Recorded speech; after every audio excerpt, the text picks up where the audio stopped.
സ്നേഹം നിറഞ്ഞ രക്ഷിതാക്കളെ, പ്രിയ വിദ്യാർത്ഥികളെ, ഈ വീഡിയോയിലൂടെ നമ്മൾ പരിചയപ്പെടുത്തുന്നത് പാദവാർഷിക പരീക്ഷ 7ാം ക്ലാസ് ലിസാനുൽ ഖുർആൻ. പ്രധാനമായും എന്തൊക്കെ കാര്യങ്ങൾ ശ്രദ്ധിക്കണം, ഏത് രൂപത്തിലാണ് പരീക്ഷ ഉണ്ടാവുക, എത്ര പാഠങ്ങൾ പഠിക്കണം എന്നീ വിഷയങ്ങളെല്ലാം ഉൾപ്പെടുത്തിയ വളരെ ഉപകാരപ്രദമായ നല്ല വീഡിയോ ആണ്. മുഴുവനായി തന്നെ കാണാൻ പ്രത്യേകം ശ്രദ്ധിക്കുക. നല്ല മാർക്ക് നമുക്ക് സ്കോർ ചെയ്യാൻ പറ്റും. നഷ്ടപ്പെടുത്തി കളയരുത്. ലിസാൻ്റെ വിഷയത്തിൽ മറ്റൊരു അടിപൊളി വീഡിയോ നമ്മുടെ ചാനലിൽ അപ്ലോഡ് ചെയ്തിട്ടുണ്ട്. ആ വീഡിയോയുടെ ലിങ്ക് കമൻറ്റിൽ പിൻ ചെയ്ത് വെച്ചിട്ടുണ്ട്. അതും കൂടെ നിങ്ങൾ കാണുകയാണെങ്കിൽ ഉറപ്പായും നമുക്ക് മുഴുവൻ മാർക്കും പ്രതീക്ഷിക്കാം. പ്രധാന വിഷയങ്ങൾ പറയുന്നതിന് മുമ്പ് നമുക്ക് ആദ്യം മോഡൽ ചോദ്യപേപ്പർ ഒന്ന് വായിച്ച് പരിചയപ്പെടാം. ഒന്നാമത്തത് ഇസ്മുൻ മർഫൂഉൻ, റഫ് ഉള്ള പദമായിരിക്കും. ഇപ്പോൾ സെയ്ദുൻ എന്ന് പറയുമ്പോൾ ദുൻ എന്നതിന് റഫ് അല്ലേ. യദുല്ലു അലാമൻ വക മിൻഹുൽ ഫിഇല, അവനിൽ നിന്ന് ക്രിയ സംഭവിച്ചതിൻ്റെ മേൽ അറിയിക്കും. അപ്പോൾ ഈ ഒരു ക്രിയ, പഠിച്ചു എന്നുള്ള ക്രിയ ആരിൽ നിന്നാണോ സംഭവിച്ചു എന്നറിയിക്കുന്നത് അയാളായിരിക്കും. അത് റഫുള്ള ഇസ്മുമായിരിക്കും. അതാണ് ഫായിൽ. ഉദാഹരണം ലറബ എന്ന് പറഞ്ഞാൽ അടിച്ചു. ആ അടി ആരിൽ നിന്നാണ് ഉണ്ടായത്? സെയ്ദുൻ. അപ്പോൾ ആ സെയ്ദുൻ എന്നുള്ളതിന് റഫ് ആയിരിക്കും. അപ്പോൾ റഫുള്ള ക്രിയ ആരിൽ നിന്നാണോ സംഭവിച്ചത് അതാണ് ആ ഒരു ഇസ്മാണ് ഫായിൽ. ഇനി ഇസ്മുൻ മർഫൂൻ ഫി അവലിൽ ജുംലത്തിൽ ഇസ്മിയ, ഇസ്മിയായ ഇസ്മുകളുള്ള ഫീലുള്ള ജുംലയല്ല, ഇസ്മുള്ള ജുംലകളിലെ ആദ്യത്തിൽ വരുന്ന പദം ഏത് പേരിലാണ് അറിയപ്പെടുന്നത്? മുബ്തദഉൻ എന്നാണ് പറയുന്നത്.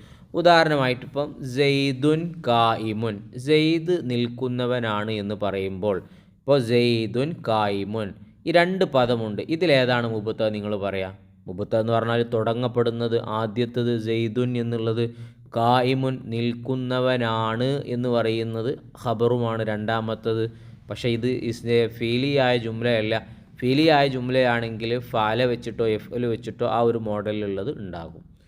ഇനി തൻസിബുൽ മുബ്തദ വ തർഫഉൽ ഖബറ, നമ്മൾ ഈ പറഞ്ഞ മുബ്തദാക്കും ഖബറിനും എപ്പോഴും ലമ്മായിരിക്കും. സെയ്ദുൻ കായിമുൻ എന്നാണ് പറയുക. മറക്കരുതേ, മുബ്തദക്കും ഖബറിനും എപ്പോഴും ലോകത്ത് എവിടെ മുബ്തദ വന്നാലും ഖബർ വന്നാലും ആദ്യത്തതിനും രണ്ടാമത്തതിനും റഫായിരിക്കും. സെയ്ദുൻ കായിമുൻ. കണ്ടില്ലേ?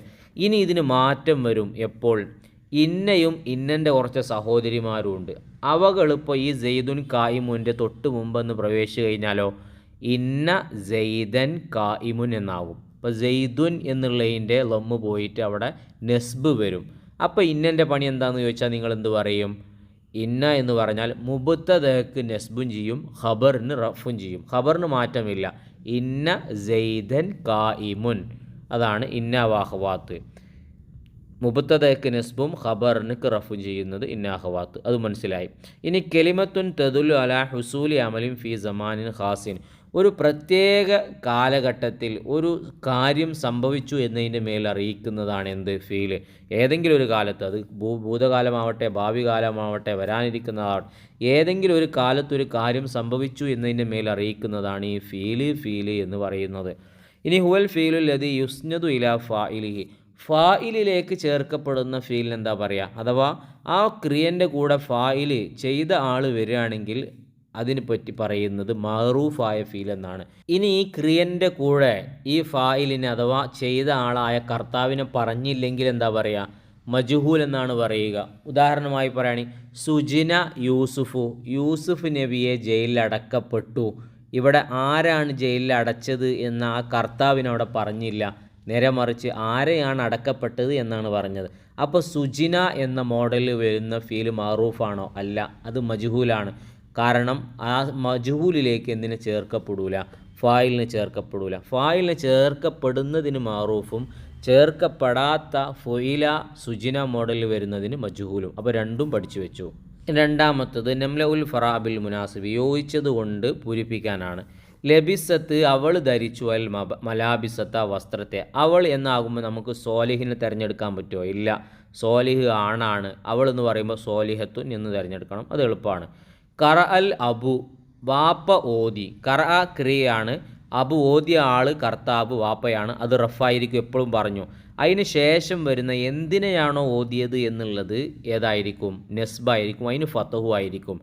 ഫീൽ കഴിഞ്ഞ് വരുന്ന ഫായിലിനിക്ക് ലമ്മ് റഫ് ആയിരിക്കും, അതിന് ശേഷം വരുന്നതിനിക്ക് നെസ്ബായിരിക്കും. ഇത് മൊത്തത്തിലുള്ള വിഷയമാണ്, മറക്കരുത്, പഠിച്ചു വെക്കുക. ലോകത്ത് എവിടെ മുബത്ത വന്നാലും റഫായിരിക്കും, ഖബർ വന്നാലും റഫായിരിക്കും. അതുപോലെ എവിടെ ഫായിൽ വന്നാലും റഫായിരിക്കും, ഫായിലിന് ശേഷം വരുന്ന മഫ്ഊലിനിക്ക് നെസ്ബുമായിരിക്കും. അപ്പോൾ നമ്മൾ ഖുർആനു എന്ന് തിരഞ്ഞെടുക്കാൻ പറ്റുമോ? ഇല്ല, പൊട്ടത്തെറ്റാണ്. ഖുർആന എന്നെടുക്കണം. ഇനി അടുത്തത് സജനൽ മലിക്കു യൂസുഫ. യൂസുഫ് നബിയെ രാജാവ് ജയിലിലടച്ചു. ഞാൻ നേരത്തെ പറഞ്ഞത് സുജിനൽ യൂസുഫു എന്നായിരുന്നു. അങ്ങനെ പറയാൻ കാരണം അവിടെ ചെയ്ത ആളെ പറഞ്ഞില്ല, ഇവിടെ ചെയ്ത ആളെ പറയുന്നുണ്ട്. അതുകൊണ്ട് ഇത് മഅറൂഫായ ഫീലാണ്. സജന ജയിലിലടച്ചു, അൽ മലിക്കു രാജാവ് ജയിലിലടച്ചു. കണ്ടില്ലേ, കർത്താവ് അവിടെ വന്നു. യൂസുഫ യൂസുഫിനെ അടച്ചു. അപ്പം മലിക്കു എന്നുള്ളതിന് ലമ്മു ആയിരിക്കണം, യൂസുഫ എന്നുള്ളതിന് ഫത്തു ആയിരിക്കണം. സാഹിലു സാഹിലാകുന്നത് നെലീഫുൻ വൃത്തിയുള്ളതാണ്.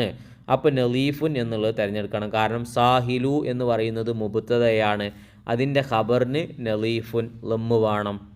ഇനി ലഅല്ല അൽ മരീല നായിമുൻ. ലഅല്ല എന്ന് പറയുന്നത് നമ്മൾ നേരത്തെ പറഞ്ഞ ഇന്നയുടെ സഹോദരിമാരിൽപ്പെട്ടതാണ്. ഇന്നയുടെ പണി എന്താ നമ്മൾ നേരത്തെ പറഞ്ഞ് നിങ്ങൾ മറന്നിട്ടുണ്ടാവില്ല എന്ന് വിചാരിക്കുന്നു.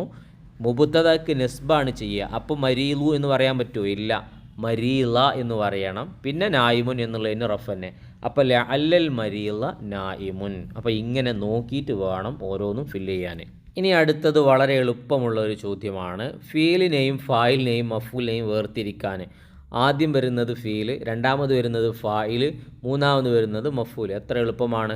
സറഅ മുഹമ്മദുൻ അൽ ബക്ല. മുഹമ്മദ് ബക്ലിനെ കൃഷി ചെയ്തു. അപ്പം കൃഷി ചെയ്യുക എന്നുള്ള സറഅ ക്രിയയാണ്. ചെയ്തത് ആരാണ്? മുഹമ്മദാണ്. മുഹമ്മദ് ഫായിൽ കർത്താവാണ്. ബക്ല എന്ന് പറയുന്നതിനാണ് കൃഷി ചെയ്തത്. ബക്ല മഫൂലാണ്. ഖറഅത്തിൽ ജദ്ദത്തു അൽ ജരീദ. ജദ്ദത്ത് വല്യമ്മ പത്രം വായിച്ചു. വായിച്ചു എന്ന് പറയുന്നത് ക്രിയയാണ്. വായിച്ച ആൾ വല്യമ്മയാണ്, വല്യമ്മ കർത്താവാണ്, ഫായിലാണ്. അൽ ജരീദ എന്ന് പറയുന്നത് പത്രത്തെയാണ്, മഫൂലാണ്. അപ്പോൾ അങ്ങനെ വേർതിരിച്ച് ചെയ്ത് എത്ര എളുപ്പമാണ്. ഇനി നുമയ്യിസുൽ മുബ്തദ വൽ ഖബറ. മുബ്തദാനെയും ഖബറിനെയും വേർതിരിക്കാനാണ്. മത്സ്യം വെള്ളത്തിലാണ്, കിളി മരത്തിലാണ്. ഇതുപോലത്തെ പ്രയോഗങ്ങളിൽ ആദ്യത്തേത് മുബ്തദയും രണ്ടാമത്തത് ഖബറുമായിരിക്കും. മറക്കരുത്. ഏതാണ്? പൂച്ച മീൻ തിന്നുന്നു, അല്ലെങ്കിൽ മത്സ്യം കിണറ്റിലാണ്, കിളി മരത്തിലാണ്, കുട്ടി കിടക്കുകയാണ്. അതുപോലെ അസ്സഫീനത്തു ജാരിയത്തുൻ, കപ്പലോടുകയാണ്. അതിലാദ്യത്തത് മുബത്തദയായിരിക്കും. ജാരിയത്ത് എന്ന് പറയുമ്പോൾ ഖബറാണ്. അൽ ഇൽമു, വിജ്ഞാനമാകുന്നത്, നൂറുൻ, പ്രകാശമാകുന്നു. ഇതുപോലത്തെ പ്രയോഗങ്ങളാണ് മുബത്തദയും ഖബറും വരുന്നത്. അതിൽ ആദ്യത്തത് മുബത്തദയും രണ്ടാമത്തത് ഖബറുമാണ്. മാറിപ്പോകരുത്. രണ്ടിനും റഫ് ആയിരിക്കും. നേരെമറിച്ച് അതിൻ്റെ മുമ്പിൽ ഇന്ന വന്നു കഴിഞ്ഞാൽ പിന്നെ ആദ്യത്തതിന് ഫത്തഹാകും. ഇനി അടുത്തത് വായിക്കുന്നതിന് മുമ്പ് ഇതുപോലത്തെ വീഡിയോകൾ കഷ്ടപ്പെട്ട് നിങ്ങളിലേക്ക് എത്തിക്കുന്നതിൽ നിന്ന് പ്രതീക്ഷിക്കുന്നത് നിങ്ങളുടെ സബ്സ്ക്രൈബാണ്.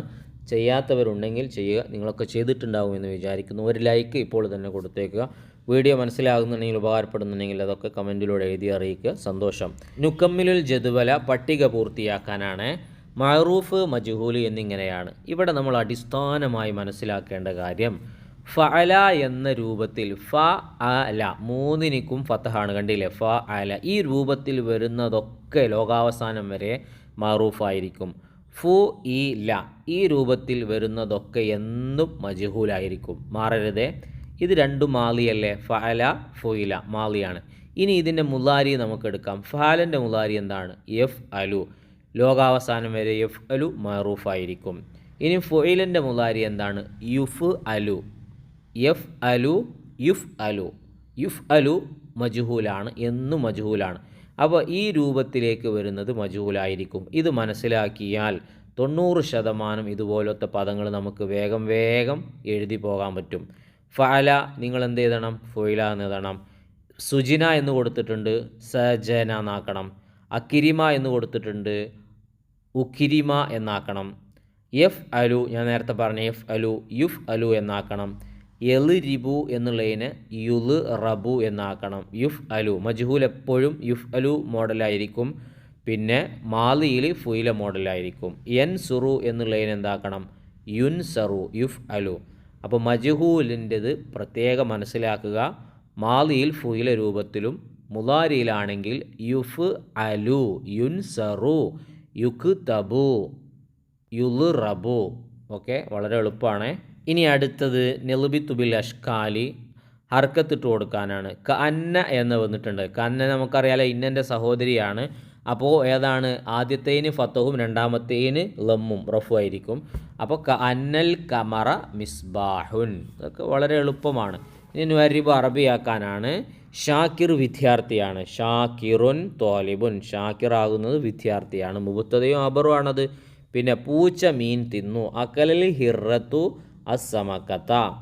ഇനി നുത്തർജിമു പരിഭാഷപ്പെടുത്താനാണ്. അഷുർത്തിയു മുറാഫിഖുല്ലിൽ സുവാരി വത്തുജാരി. പോലീസുകാരൻ സന്ദർശകരെയും കച്ചവടക്കാരെയും നിർദ്ദേശിക്കുന്നവനാണ്. ഇതുപോലത്തെ ചോദ്യങ്ങൾ നമുക്ക് കിട്ടണമെങ്കിൽ പാഠം നല്ലോണം വായിക്കണം. അറബി വായിക്കുമ്പോൾ അറബിയും മനസ്സിലാകും, അർത്ഥം പറയുമ്പോൾ അതിൻ്റെ മലയാളവും മനസ്സിലാകും. ഇനി ഇന്നല്ലാഹ ഒഫൂറുൻ, അള്ളാഹു പൊറുക്കുന്നവനും കരുണ ചെയ്യുന്നവനുമാണ്. ഇനി അടുത്തത് നെക്തുബുൽ മാനാർത്ഥം എഴുതാനാണ്. കുത്തി അൽ ഹബുലു, കൈ മുറിക്കപ്പെട്ടു. യുസ്നഉ താമ, ഭക്ഷണം ഉണ്ടാക്കപ്പെടും. ഇനി നുക്കമ്മിൽ ജുംലത്തൈനി ബി ഇസ്തിമാൽ കലിമാത്തി മിന തായിറ, റൗണ്ടിലുള്ള പദങ്ങൾ ഉപയോഗിച്ച് വാക്കുകൾ ഉണ്ടാക്കാനാണ്. അൽ ബൈത്തു സഗീറുൻ, വീട് ചെറിയതാണ്. അപ്പോൾ സഗീറുൻ എന്ന് പറയണം. ബൈത്ത് ഏതാണ്? താ ഇല്ലാത്തതാണ്. നേരെ മറിച്ച് അൽ ഹദീക്കത്തു എന്നുള്ളതിൽ താ ഉണ്ട്. അപ്പോൾ അതിനോട് താ ഉള്ളത് തന്നെ തിരഞ്ഞെടുക്കണം. അൽ ഹദീക്കത്തുൽ താ വരുമ്പോൾ സഗീറുൻ എന്ന് പറയാൻ പറ്റുമോ? ഇല്ല, അതിനും താ ഉള്ളത് തന്നെ വേണം. അതുകൊണ്ടാണ് ജമീലത്തുൻ. ബൈത്തു എന്നുള്ളതിൽ താ ഇല്ല. അതിലുള്ള താ ബൈത്തിൻ്റെ താ തന്നെയാണ്, പുറമേ വന്നതല്ല, സ്ത്രീലിംഗത്തിൻ്റെ അടയാളമായി വന്നതല്ല. അത് അതിൽ തന്നെ ഉള്ളതാണ്. പിന്നെ അപ്പോൾ താ ഇല്ലാത്തത് കൊണ്ട് അതിന് ജമീലത്തുൻ എന്ന് പറയാൻ പറ്റുമോ? ഇല്ല, സഗീറുൻ. ഇനി ജമീലുൻ എന്ന് പറയാം. തുൻ ഒഴിവാക്കിയിട്ട് അൽ ബൈത്തു ജമീലുൻ, വീട് ഭംഗിയുള്ളതാണെന്ന് പറയാം. നമ്മൾ ഇത് വായിച്ചു കഴിഞ്ഞതിലൂടെ ഏത് രൂപത്തിലാണ് ചോദ്യം വരിക എന്നുള്ളത് നമ്മൾ മനസ്സിലാക്കി. 4 പാഠങ്ങളുണ്ട്. നന്നായി പഠിക്കുക, നല്ലോണം വായിച്ച അർത്ഥം വെച്ച് മനസ്സിലാക്കുക. എല്ലാവർക്കും നല്ല മാർക്കുണ്ടാവട്ടെ എന്ന് ആത്മാർത്ഥമായി ദുആ ചെയ്യുകയാണ്. അപ്പോൾ 4-5 ദിവസമായി നമ്മളിങ്ങനെ വീഡിയോ ചെയ്യുന്നു, നിങ്ങളത് കാണുന്നു, സപ്പോർട്ട് ചെയ്യുന്നു, ലൈക്ക് അടിക്കുന്നു. ഒക്കെ നിങ്ങളുടെ ഭാഗത്ത് നല്ലോണം സപ്പോർട്ട് സഹകരണം ഉണ്ടായിട്ടുണ്ട്. അതിനൊക്കെ അള്ളാഹു അർഹമായ പ്രതിഫലം നൽകട്ടെ. എല്ലാ പരീക്ഷയിലും നിങ്ങൾക്ക് മുഴുവൻ മാർക്കോടുകൂടിയുള്ള വിജയം ഉണ്ടാവട്ടെ. തുടർന്നും നമുക്ക് അർദ്ധവാർഷിക പരീക്ഷയ്ക്കും വാർഷിക പരീക്ഷയ്ക്കൊക്കെ നല്ല നല്ല വീഡിയോകൾ ചെയ്യണം. അതിന് നിങ്ങളുടെ സപ്പോർട്ടായ സബ്സ്ക്രൈബ് ഉണ്ടാവണം. ചെയ്യാത്തവർ ചെയ്യുക, ഒരു ലൈക്ക് അടിച്ചേക്കുക. ഉപകാരപ്പെടുന്നുണ്ടെങ്കിൽ കമൻറ്റിലൂടെ എഴുതി അറിയിക്കുകയും ചെയ്യുക.